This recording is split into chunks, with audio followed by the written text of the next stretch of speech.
2, 1. This Honorable Court of Appeals of Tennessee is now in session. Good morning, gentlemen, and welcome to the Court of Appeals. I want to take just a moment before we get started and thank you for your participation in this Zoom oral argument. It is our attempt to address the pandemic and continue to resolve the important business that is brought before us, and we appreciate y'all participating in this. In just a moment, we will begin the oral argument. The same procedure, the same protocol will be in effect as if you were in the courtroom here in Jackson. So each side will receive 15 minutes to make its oral argument. And if you're the appellant, you will have up to 5 minutes, which I assume you've already discussed with Mr. Hibner about reserving for rebuttal time. Obviously, the appellee gets no rebuttal time. Before we start, though, I want to introduce your panel for this morning. Judge Arnold Golden from Memphis, Judge Karma McGee from Savannah, and I'm Steve Stafford from Dyersburg. Mr. Hibner, anything we need to take up before we get started? No, Your Honor. All right, you may call the case then. Romey Green III versus Kasandra Cherry Green. All right, we will hear from the appellant. Good morning, judges. May it please the court. My name is Cornelius Bostic. I represent the appellant. Your Honors, the reason we're here today is the court in the Green versus Green. The parties own a piece of real property, 2884 Simmons Road. The court in her final decree awarded the home to the appellee and gave the appellee and stated the appellee could reside at this property until he dies or he's no longer or he becomes incapacitated. It's our position, Your Honors, that this is the court didn't really follow 36-4-121 in terms of the equitable distribution of marital property, and that she did not assess values on the different properties between the parties, and that she just awarded the home. The home it's not in dispute. The home was worth $145,000. There's been an appraisal done on that. The home was paid for. There's no outstanding debt on this home. So this home is free and clear of $145,000. So what we argued was that the court should make some finding in terms of the value of the different parcels of property. The parties have been married. I'm not sure. What do you mean by that, counsel? What property are you talking about that the court needed to value that the court didn't value? There's other additional property that the parties had in terms of their retirement pensions, and so forth.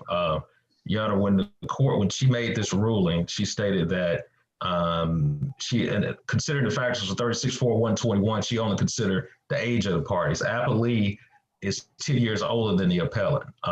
But the other pieces of property that the parties had, numerous other pieces of retirement. Did the court not consider that the appellee was disabled and unable to work, and that your client could continue to work for some period of time? Yes, Your Honor, that may be one of the factors that she may consider. That was the age of the parties. Nothing, she didn't consider, it's my position, Your Honor, she didn't consider anything else. Okay.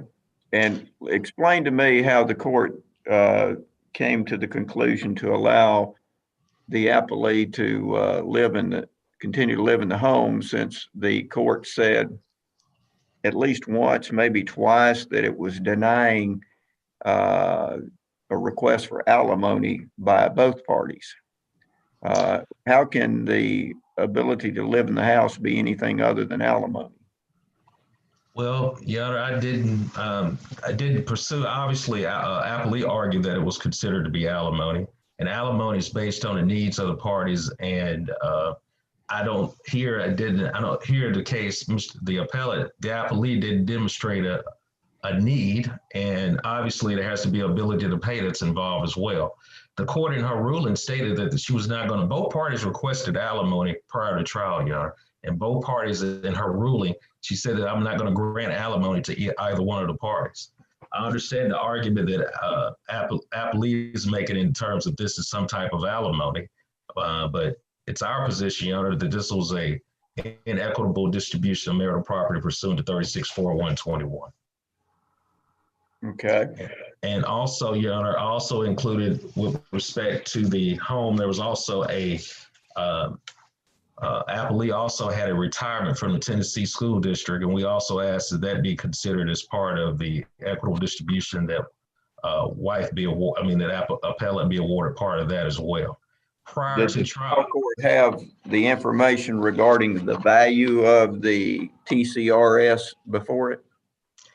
the court did not have, the court had the value in terms of the payout, the overall value of the retirement. No, Your Honor. Prior to my representation, there was a valuation expert, Robert Vance, but they did not reach any type of valuation with respect to that issue. And in So my brief, how could the court award it if it had no value on it? well, the court was aware of how much the appellee was receiving every month. I think it was roughly approximately $1,100, Your Honor. And what we were asking for is one half of that. And did the court give any reason for that? No, Your Honor. There was no reason for that. So those were two primary issues, Your Honor. Was this an equitable distribution of the marital property of the parties? Once the court, obviously, I know the court has to evaluate and determine whether the property is marital or separate, and then assign a value to the property. This particular case, she did not do that. She just covered the issue regarding the age of the parties, stated that simply because of the appellee was 10 years older than the appellant, I'm going to just award the home to the appellee until he is incapacitated or until he dies. Well, Your Honor, he could live another 20 years, and an appellant will be denied that marital right, marital property with respect to that. All right. Anything else? No, Your Honor, that's the gist of my argument, Your Honor. It's pretty simple and straightforward, All right, then. Hearing no questions from the panel, we'll hear from the appellee. Good morning. Good morning. May it please the court, my name is Jeff Stimpson. I'm an attorney in Tipton County, Tennessee, and I represent the appellee, Romey Green III. I will argue that the appeal should be dismissed for these following reasons.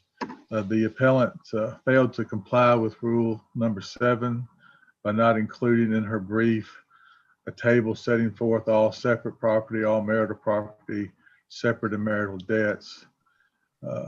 And secondly, that the appellant did not raise the issue or submit evidence of the value of the appellee's TCRS retirement or her own FERS retirement and the issues relating to these, the division of these assets and any other assets were waived. Let's hear about the failure to provide the table first. What do you say about that?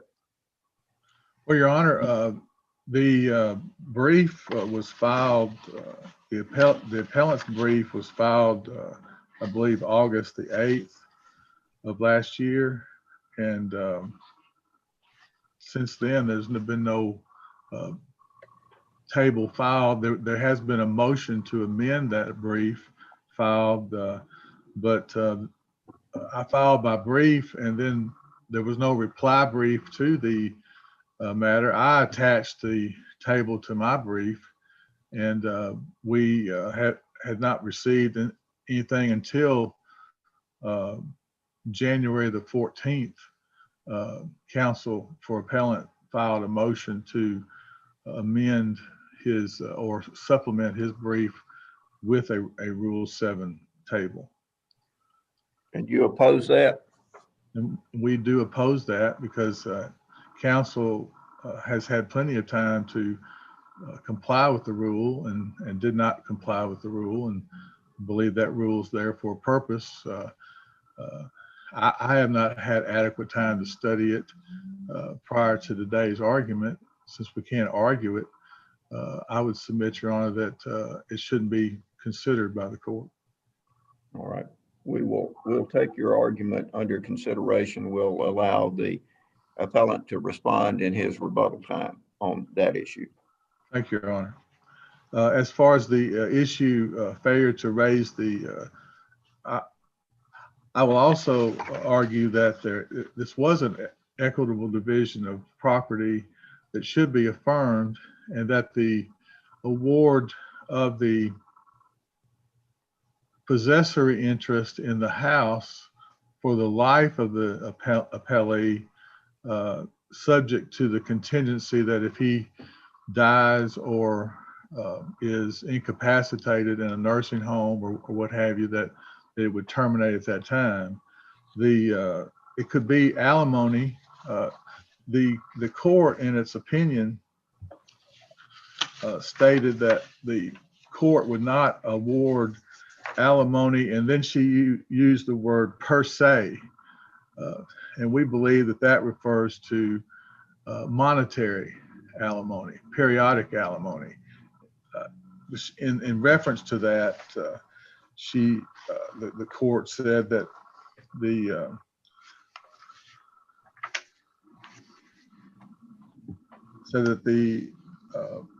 I'm not going to award alimony per se, but I'm going to allow the appellant to live in the house until he has to go to, until he's deceased, or until he goes to a living or nursing home permanently. I think what also is important in this case is that the appellant basically bought this house.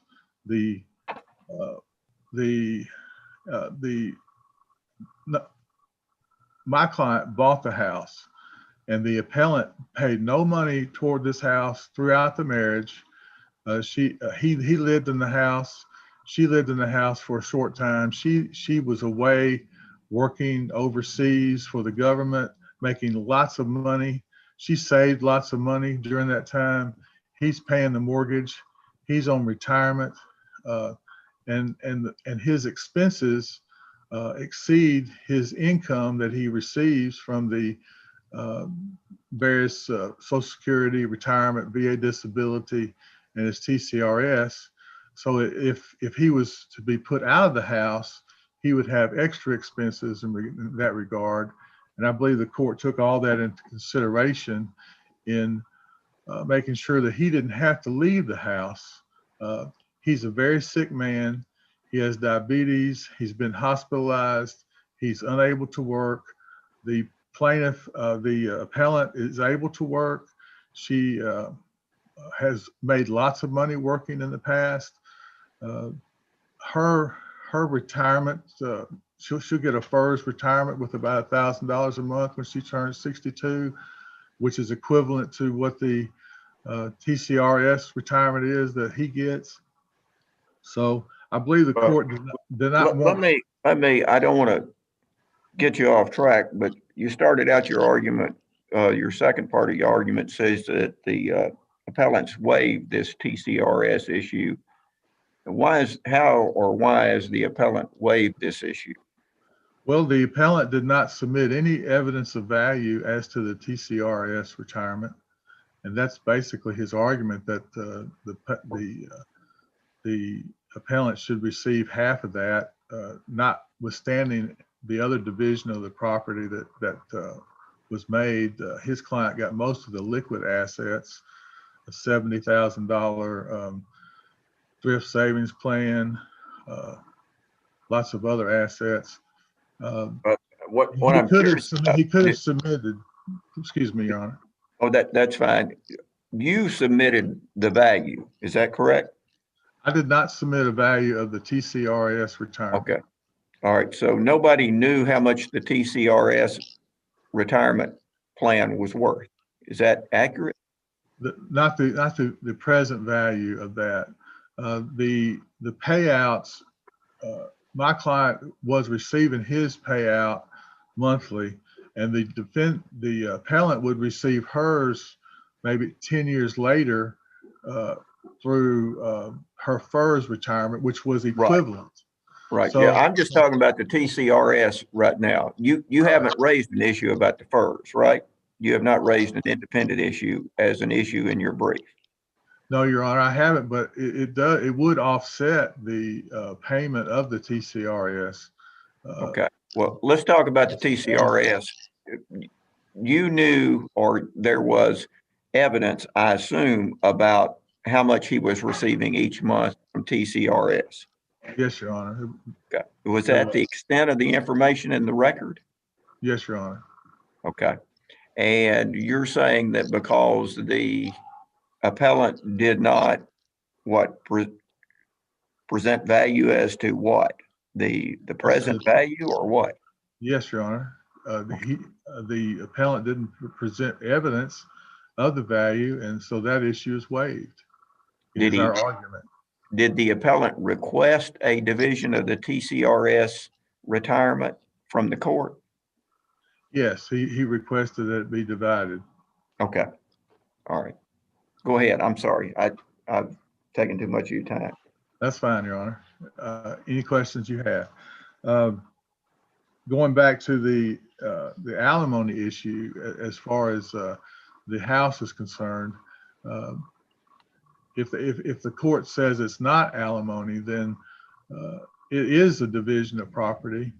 The court awarded half to each party, but said that the appellant, my client, the appellee, would receive the possessory interest in the property.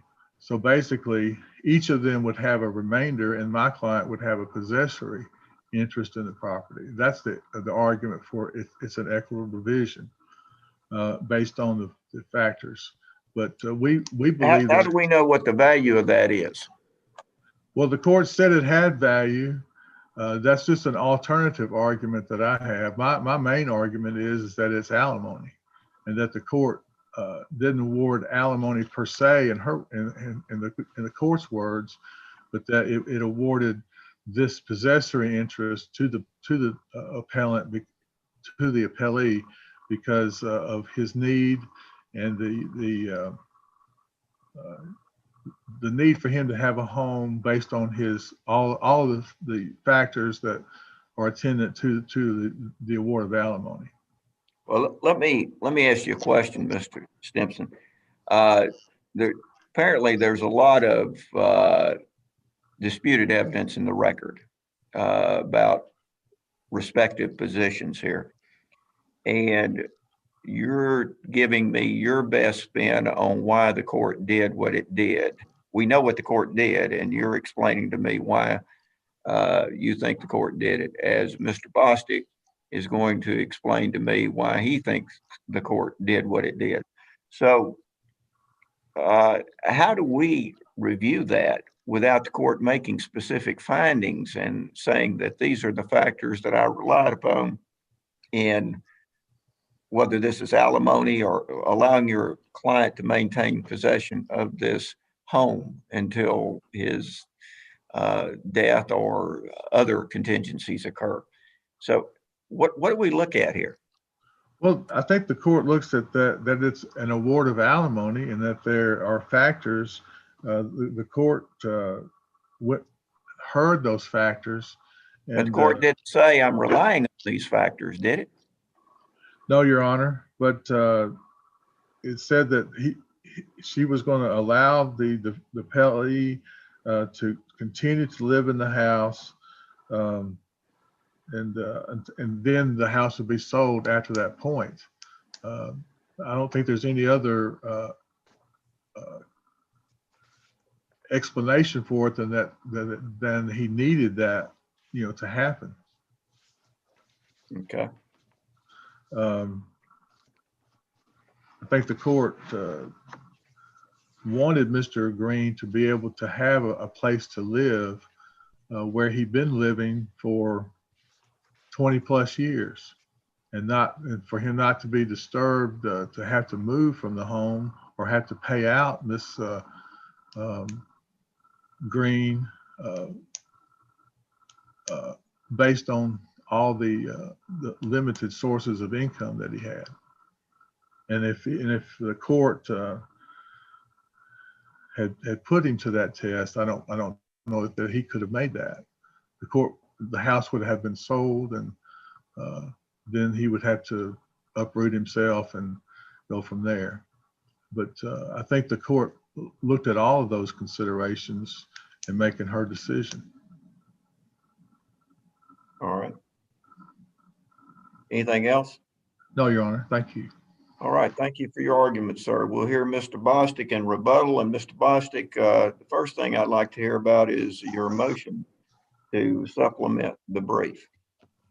Yes, Your Honor. I discovered that I didn't have a Court of Appeals Rule 7 table, and the court is very clear on that issue through Forbes that the court is not going to go through the issue of trying to determine what's the court's values unless a table is supplemented. That's why, subject obviously to your Honor's approvals, I have supplemented the record with this table, obviously, Your Honor, to give the court a better accurate representation of what the court's ruling was. If the court denies my motion, then the appellant will be at a great, she'll be prejudiced in the sense that this could perhaps be thrown out. The whole issue on appeal could be thrown out due to my failure to provide a Court of Appeals Rule 7 table. That's why I was respectfully asking the court to allow me to supplement the record. Obviously, I contacted Appellee's counsel regarding this issue, and he could not consent to it. So therefore, that's why I've submitted this motion and also the table and a brief memorandum of law with respect to that issue. Yeah. So what do we look at here? Obviously, the table is required to be filed with your initial brief, and you've requested some period of time after you filed your initial brief. What is it that we look at to determine whether this motion should be granted or denied? I'm asking the court to grant this motion in a sense for good cause to show, obviously, this is a neglect on my part as the attorney.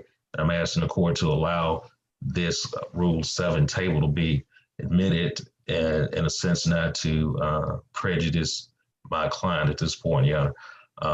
This is actually, I know that the rules say it's a reply brief, but this is actually, I'm asking the court to allow me to supplement the brief in terms of what, this is not really in reply to what the appellee filed. This is just to complete the brief, Your Honor, in terms of this Rule 7 table. Okay. Mr. Bostic, you say that you became aware of the omission. When did you become aware of that?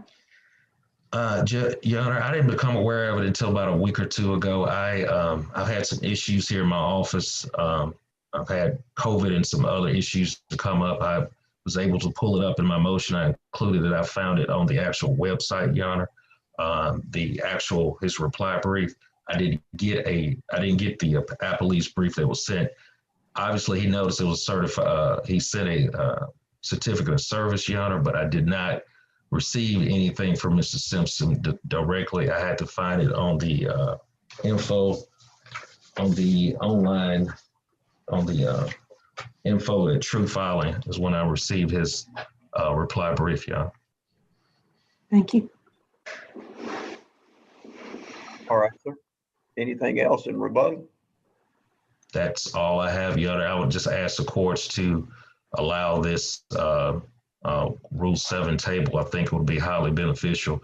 The major issue, though, Your Honors, was that I wanted the courts to be aware that we have a piece of property worth $145,000 that's essentially has been awarded to the appellee, and the appellant can't enjoy any use of this property unless appellee is either deceased or incapacitated. And that in and of itself, I've cited another case on that issue, is that when this is one of the few pieces of property that the parties own that was free and clear of any type of debt, and it's our position that it was awarded to the appellee. So we're asking the court to basically find that there was not an equitable distribution of marital property, and that the court would allow us to remand this case to determine values, assess values for the different parcels of property. Mr. Bostic, just in response to the earlier comments you made about the fact that the that the only basis that the court gave was the difference in age, I think that would be in D of her order, where it said the age of the parties and the husband is 10 years older than the wife.